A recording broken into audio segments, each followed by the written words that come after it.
Have you ever wondered if there are some people in your life who seem to latch onto your kindness without ever giving back?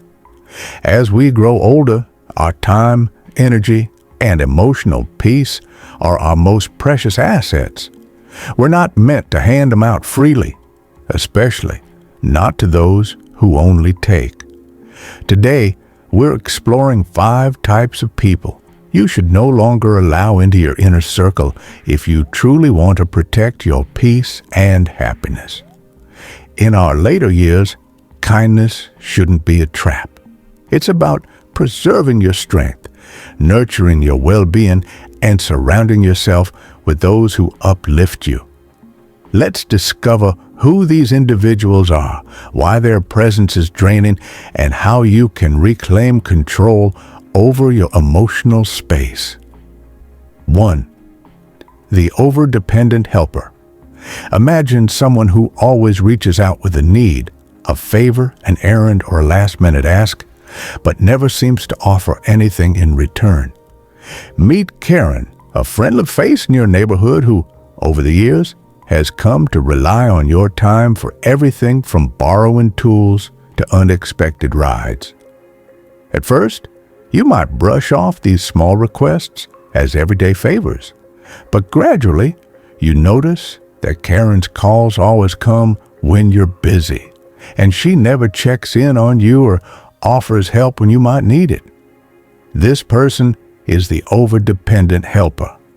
Although her reliance might initially feel like a sign of trust, over time the imbalance becomes clear. Each favor chips away at the energy reserved for you, leaving you feeling less like a caring friend and more like a personal resource bank. In your later years, your days are too valuable to be constantly interrupted by someone who doesn't share the responsibility. Setting boundaries, even with those you once loved unconditionally, is an act of self-care. Saying no isn't a sign of coldness. It's preserving your time and energy for relationships that reciprocate care. Take a moment to reflect. Who in your circle only reaches out when they need something, never offering you the same courtesy? 2. The relentless critic. Consider the person who always finds something to complain about every time you make a change or dress up for an outing. Whether it's a subtle jab about your appearance, an offhand remark about a decision you made, or an undermining comment on the way you handle life, these criticisms aren't meant to help. They're designed to chip away at your self-esteem over time. Take David, a longtime friend who prides himself on honesty. David insists his criticisms are constructive. Yet over the years, his constant feedback leaves you feeling that nothing you do is ever enough. His so-called advice slowly erodes the confidence you've built. When each interaction makes you doubt your worth, it's a clear sign that his presence is draining your inner strength. Protecting your peace means choosing to surround yourself with those who uplift and encourage you rather than wearing you down with endless negativity. 3. The emotional vampire.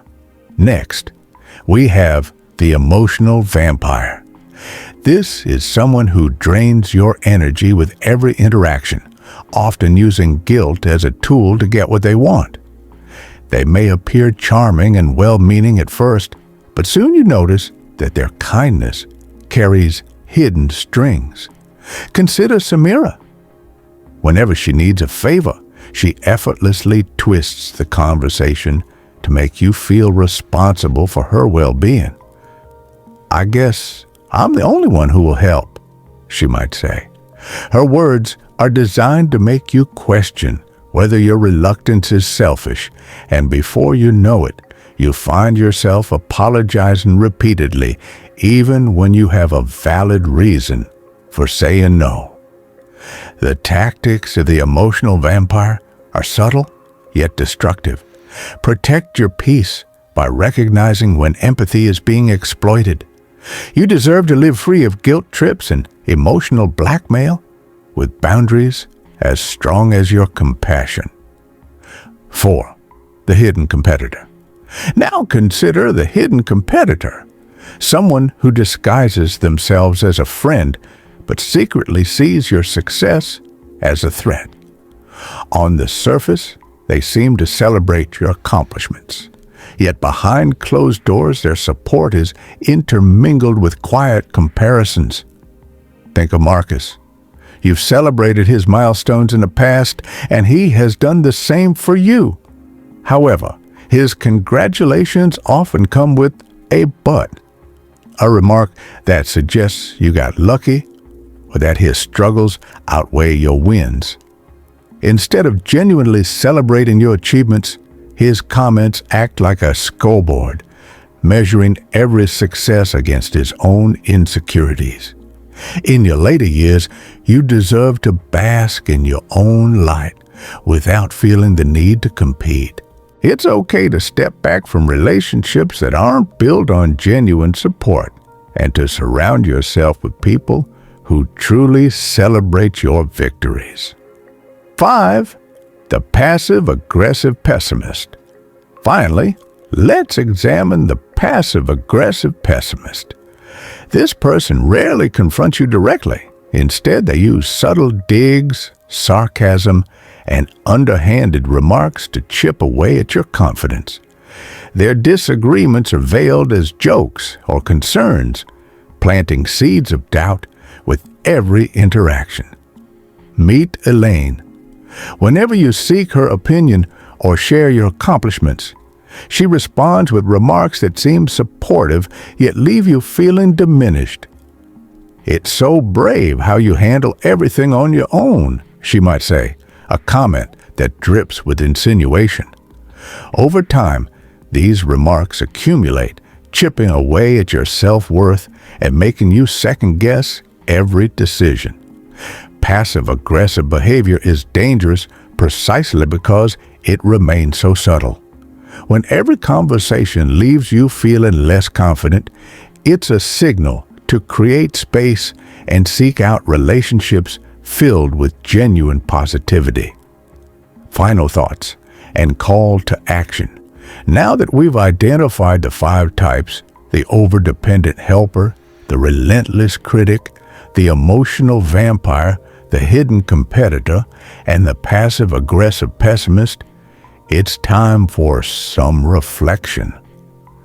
Consider if someone in your life is taking more from you than they're giving.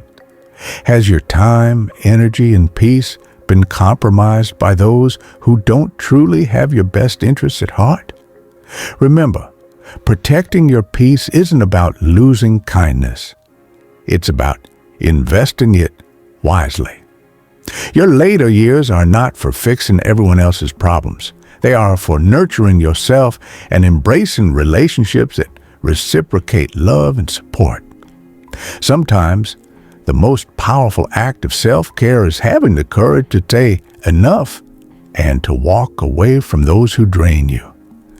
If today's message resonated with you, please leave a comment sharing your thoughts or experiences with these types of relationships. Your story might be exactly what someone else needs to hear. And if you found this video helpful, subscribe, hit that notification bell, and share your support so we can continue creating content that not only informs, but truly inspires. Thank you for spending this time with me. Remember, your peace and happiness are non-negotiable. In protecting them, you're choosing to live a life filled with genuine connections and well-deserved compassion.